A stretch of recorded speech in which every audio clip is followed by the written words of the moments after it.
Біз осының түбінде жатырмыз, осы соседний комната. Мына әйелдің өлгеніне қазір түнгі 4-те 1 сутка болады. Уже есі шығып жатыр. Сұмдық қой мынау. Не главврач кірмейді, не врачтар кірмейді. Даулы оқиға осы видеодан басталған. Өкпенің қабынуы диагнозымен Байзақ аудандық ауруханасында жатқан науқастар жағдайдың мүлдем жасалмағандығын айтады. Ең сорақысы көрші палатадағы 44 жастағы науқас тәулік бұрын көз жұмса да қараусыз қалғанын жеткізген. Бұған іле-шала мына бейнелер де аудан әкімдігінің парақшаларына жарияланды. Кешегі азалдай түсірілген видео жағымызсыз, бәрі жақсы шүкір, келгенімізден жақсымыз.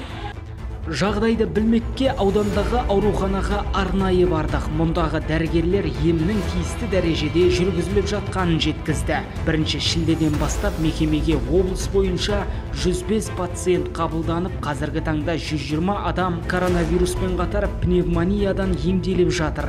Тиісті препараттардың бәрі жеткілікті дейді. Ал даулы видеодағы адам өлімін мұндағылар растап отыр. Десе де пневмониядан қаза болған науқасты апарар мәйітхана ауданда жоқ көрінеді. Ал туыстары жерлеу жерін дайындап алғанша мәйіттің ауруханада бола тұруын сұрапты.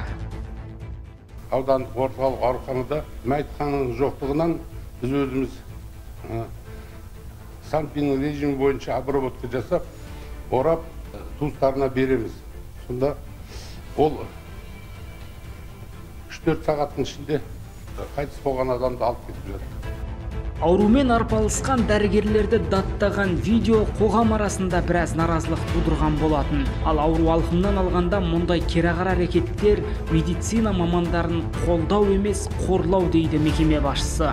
Сондықтан бас дәрігер аталған видео авторын сотқа беріп, заң жүзінде жауапқа тартпақ. Айта кетейін, жалпы жалған ақпарат таратып, елдің үрейін туғызғандар заң алдында жауапқа тартылатын болады.